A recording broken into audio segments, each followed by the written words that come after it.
सत साहेब, अभी तक हमने जाना अधिकारी के बारे में, अनुरागी के बारे में, साधु के बारे में। साधु कैसा होता है, किस प्रकार हम अपनी इंद्रियों को वश में कर सकते हैं, ये सारी चीज़ें जो हैं कबीर जी ने बताई हैं धर्मदास जी को। धर्मदास जी एक एक करके प्रश्न पूछते जा रहे हैं और कबीर साहब उनको उत्तर देते जा रहे हैं, उनका भ्रम दूर करते जा रहे हैं, उनकी दुविधा दूर करते जा रहे हैं। सत्संग की जितनी भी ये वीडियो बनाई जा रही हैं, ये सभी सुबह 6 बजे से पहले पहले आपके YouTube चैनल सतगुरु ज्ञान गंगा पर उपलब्ध करा दी जाती हैं। आप सुबह सुबह इस YouTube चैनल पे ये देख सकते हैं। आज हम जानेंगे नाम महात्म्य, कि नाम की क्या महानता है और ध्यान की क्या महानता है। तो नाम और ध्यान महात्म्य के बारे में कबीर जी क्या कहते हैं। जब लग ध्यान विदेह न आवे, तब लग जीव भव भटका खावे। ध्यान विदेह हो नाम विदेहा, दोई खल पावे मिटे संदेहा। छनिक ध्यान विदेह समाई, ताकि महिमा बरनी न जाई। कि भाई जब तक ध्यान मनुष्य का उस विदेह में नहीं लगेगा, देह में नहीं विदेह में, जो देह से परे है, तब तक ये जीव यहीं पर ही भटका खाता रहेगा। मीराबाई भी जब तक मूर्ति पे लगी रही तब तक उनको मुक्ति नहीं हुई। जब रविदास जी गुरु मिले और उन्होंने उस विदेह को दर्शाया, तब जाके मीराबाई जी की मुक्ति हुई। फिर आगे क्या कहते हैं कि ध्यान उस विदेह का करना है, नाम उस विदेह का जपना है। दोई खल पावे मिटे संदेहा, कि जब उसको पा जाते हैं, उस विदेह को जब जान लिया जाता है, तब जो है सारे संदेह मिट जाते हैं। कौन कौन से? ज्ञान विदेह, जो ध्यान करना है वो विदेह का, और नाम ये विदेह का, ये दो है। अब इसके आगे क्या है? क्षणिक ध्यान विदेह समाई। अगर एक क्षण भी अगर ध्यान उस विदेह के अंदर लग गया, एक क्षण के लिए बता रहे हैं, छिन एक ध्यान विदेह समाई, ताकि महिमा वर्णी न जाई। उसकी महिमा का वर्णन नहीं किया जा सकता। एक क्षण भी लग जाए तो इतना असीम सुख है उसमें। आगे क्या कहते हैं? काया नाम सबय गोहरावे, नाम विदेह बिरले कोई पावे। जो जुग चार रहे कोई काशी, सार शब्द बिन यमपुर वासी। साहिब क्या कहते हैं कि काया का नाम तो सभी स्मरण करते हैं, काया का नाम सभी जपते हैं। अब काया का नाम क्या है? कृष्ण। कृष्ण क्या थे? काया ही तो है, शरीर का ही तो नाम जप रहे हैं लोग। दशरथ पुत्र राम, जय श्री राम जो बोलते हैं, सीताराम बोलते हैं, ये सब शरीरों के नाम हैं। कबीर ये शरीर के नाम है, नानक ये शरीर के नाम है। आप सिर्फ शरीर के इस देह के नाम शरीर जो है उनका सुमिरन कर रहे हैं। लेकिन साहिब क्या कहते हैं? काया नाम सबय गोहरावे, सभी इस काया का शरीर का नाम ले रहे हैं, लेकिन नाम विदेह कोई बिरले पावे। उस विदेह का नाम तो कोई बिरला ही जानता है, किसी बिरले को ही वो मिलता है, बहुत मुश्किल है उसे पाना। तो वो आगे क्या कहते हैं साहिब? अगर 4 युगों तक भी अगर कोई काशी में रहे, ठीक है, लेकिन उस सार शब्द को, अब यहां पे देखिए सार शब्द लिखा गया है। यह सार शब्द किसके लिए लिखा गया है? यह लिखा गया है उस विदेह शब्द के लिए, उस विदेह के नाम के लिए। सार नाम, सार शब्द, ये सारी चीजें। पहले ऊपर क्या आ रहा है, क्या बताया गया? विदेह। ध्यान विदेह का और नाम विदेह का। उस विदेह की जगह अब यहां पर सार शब्द चलता जाएगा। अब जहां जहां विदेह बताया गया है, जहां जहां सार बताया गया है, वहां आप समझिएगा कि यह विदेह के बारे में बात हो रही है, देह से परे उस परमात्मा के बारे में। जो देह में है वो परमात्मा नहीं, क्योंकि देह तो नश्वर है। देह तो चाहे तेजपुंज की हो, चाहे देह आपकी स्थूल हो, कैसी भी हो, जो आपको आकार दिखाया गया है इस संसार में व्यवहार के लिए है ये सब। इसलिए इन नामों से हटिए। नाम किसका लीजिए? उस साहिब का, उस मालिक का जो विदेह है, जो सार है, उसका नाम लीजिए। कि बिना उस सार शब्द को जाने, बिना उस सार नाम को जाने, आप यम के पुर में ही जाएंगे, यानी कि आप नरक में ही जाएंगे। आगे क्या कहते हैं साहिब? नीम शार बद्री पर धामा, गया द्वारिका प्रयाग स्नाना। 68 तीरथ भू परिक्रमा, सार शब्द बिन मिटे न भरमा, कह लग कहो नाम पर भाऊ, जो सुमरे जम त्रास न साऊ। क्या कहते हैं कि भाई तुम कहीं भी जाओ, नीमसार जाओ, बद्रीनाथ जाओ, रामेश्वरम जाओ, द्वारका जाओ, प्रयाग में स्नान करो, कहीं भी जाओ, 68 तीर्थों की तुम परिक्रमा कर लो, पूरी धरती की तुम परिक्रमा कर लो, 68 तीर्थ क्यों, सारे संसार की परिक्रमा कर लो, लेकिन जब तक उस सार शब्द को नहीं जानोगे, उस सार नाम को नहीं जानोगे, उस विदेह के नाम को नहीं जानोगे, तब तक मुक्ति तो नहीं है। मुक्ति तो तभी है जब उस सार नाम को जानोगे। जो नाम हम जिह्वा से लेते हैं, ये तो खाली 34 अक्षर 52 अक्षर इनके नाम है, उन्हीं से तो बना है, लेकिन जो सार नाम है वो इनसे परे है। आगे वो भी चीज कबीर साहब बताएंगे कि कैसे नाम जपना है, कौन सा नाम जपना है। क्या बताते हैं कि आप कहीं भी जाओ, आपको भ्रम नहीं मिट सकता आपका। आगे क्या कहते हैं कि नाम का प्रभाव मैं कहां तक कहूं, इसकी महिमा मैं कहां तक गाऊं। जिसने इसे सुमरा है वो इस यम के फांस को, इस त्रास को, इस दुख को काट कर चला गया। भक्ति भाव की ऐसी धारा, जो डूबे सो उतरे पारा। कलयुग केवल नाम आधारा, सुमिर सुमिर जन उतरे पारा। कलयुग में तो ये नाम ही तो आधार है, लेकिन नाम किसी शरीर का नहीं, देह का नहीं, नाम उस विदेही का, उस विदेह का। आगे क्या कहते हैं कि जो नाम जाप करता है अब उसे मिलता क्या है। प्रश्न पूछा धर्मदास जी ने, सार नाम सतगुरु सो पावे, नाम डोर रही लोक सिधावे, धर्म राय ताको सिर नावे, जो हंसा नहीं तत्व समावे। कि जो उस सार नाम को पा जाता है वही सतगुरु को पा सकता है। सार नाम को जपने वाला ही उस साहिब तक पहुंच सकता है। नाम की जो डोर है इन संसार में, इस संसार के अंदर ये नाम रूपी डोर लटकी हुई है, इस डोर को पकड़ के इस पे चढ़ जाओ और उस लोक को पा जाओ। फिर उसको जो धर्मराय है, जो काल है, जो मृत्यु है, वो भी उसको प्रणाम करती है, वो मृत्यु को भी जीत लेता है और वो हंस कहां, उस नितत्व में समा जाता है। तत्व का क्या अर्थ होता है? तत्व का अर्थ होता है एलिमेंट, मैटर, जो कुछ दिखाई दे रहा है, और नितत्व का जो दिखाई दे रहा है इससे परे। तो यह है नितत्व का अर्थ कि उसमें समा जाता है वो। आगे क्या बोलते हैं साहब, सार शब्द विदेह स्वरूपा।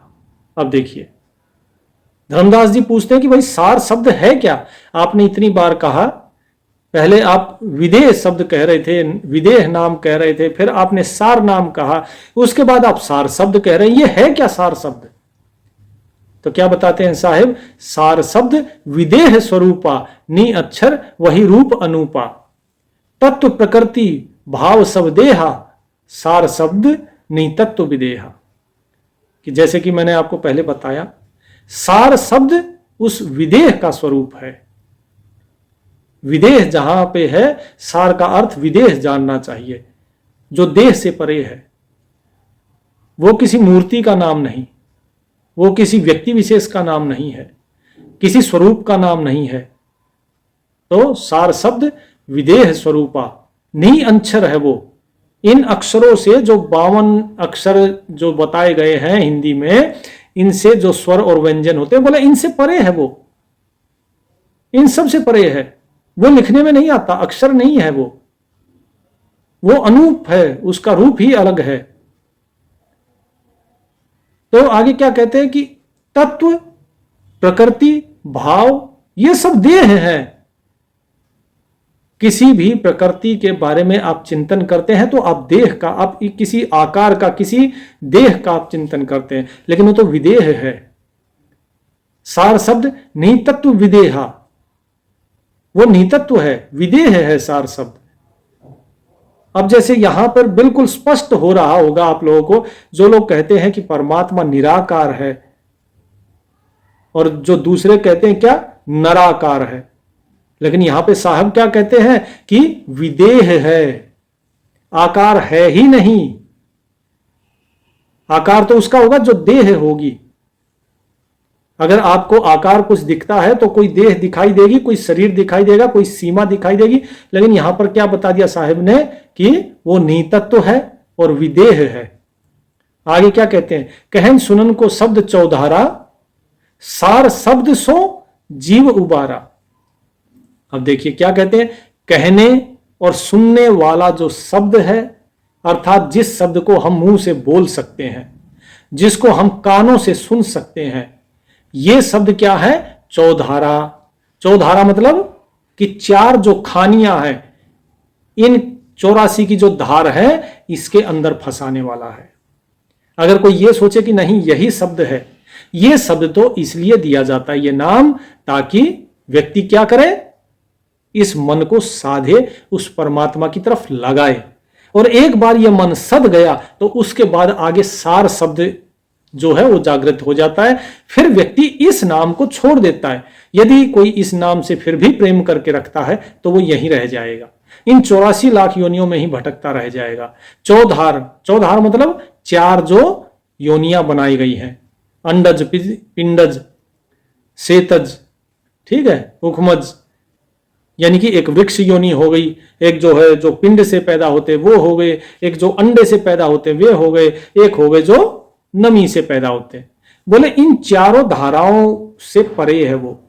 सार शब्द सो जीव उबारा, सार शब्द से ही जीव उबर सकता है इस भवसागर से। बाकी जितने कहने सुनने वाले शब्द हैं वो तो इसी चौधारा में ही, इसी संसार की 84 योनियों में ही आपको भटकाते रहेंगे, 84 लाख योनियों में। आगे क्या है, पुरुष सुनाम सार परवाना, सुमरण पुरुष सार सहिदाना। कि पुरुष जो है वो सार है।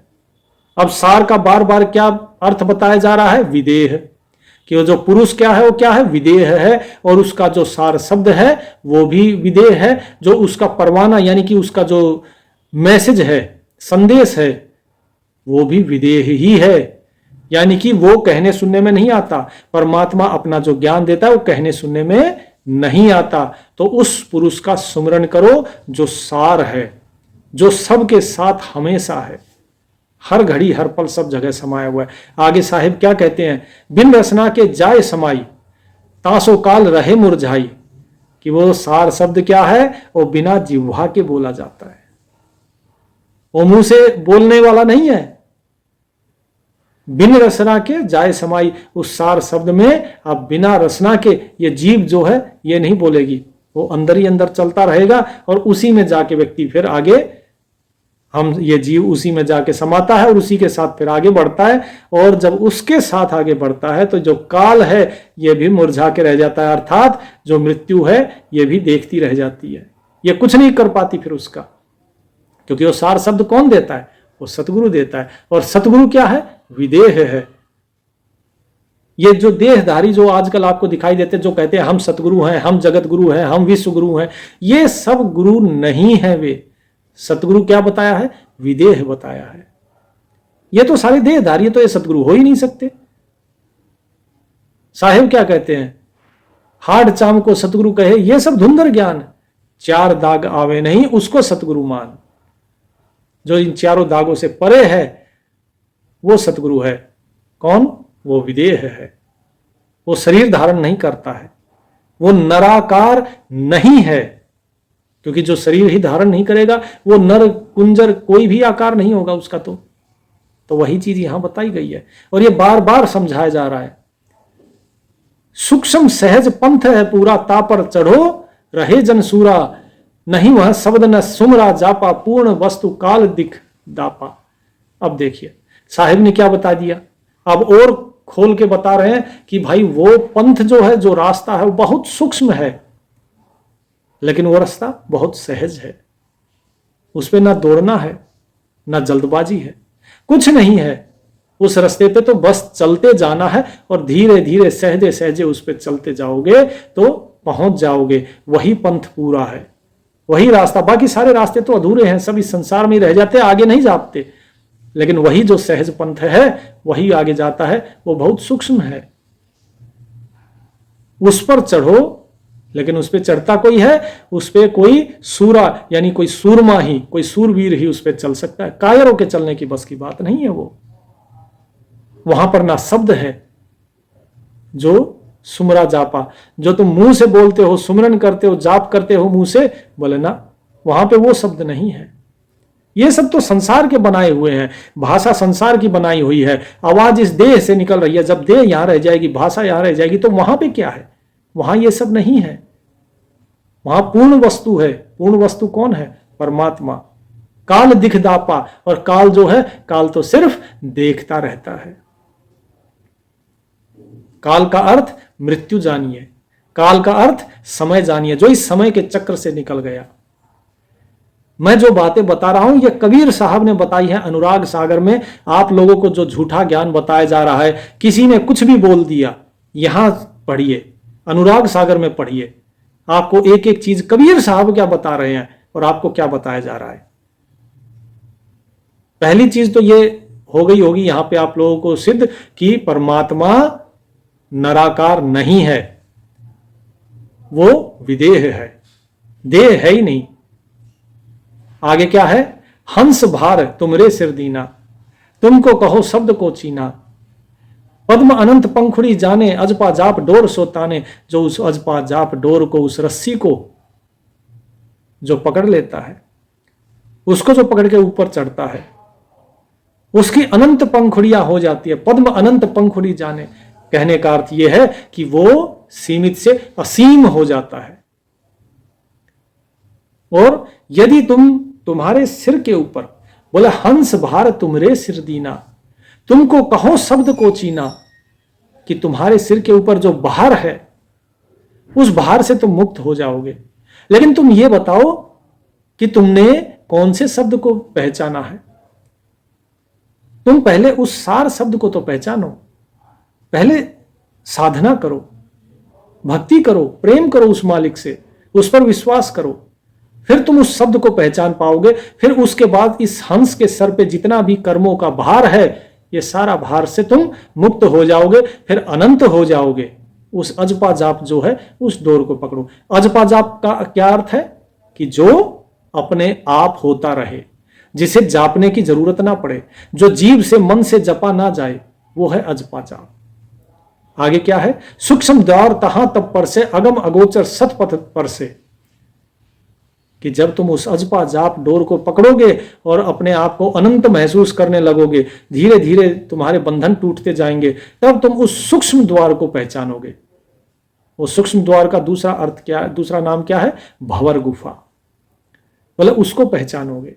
जब उसे पहचानोगे तो उसके आगे अगम अगोचर सतपथ दर से, जो अगम है, जो अगोचर है, एक होता है गोचर, एक अगोचर। गोचर वो जो दिखाई दे, अगोचर जो दिखाई ना दे, जो इन आंखों से दिखाई नहीं देता है, वो होता है अगोचर। और सत्य जो पथ है, जो सच्चा पथ है, फिर तुम्हें वो दिखाई देगा, फिर उसको पहचानोगे तुम।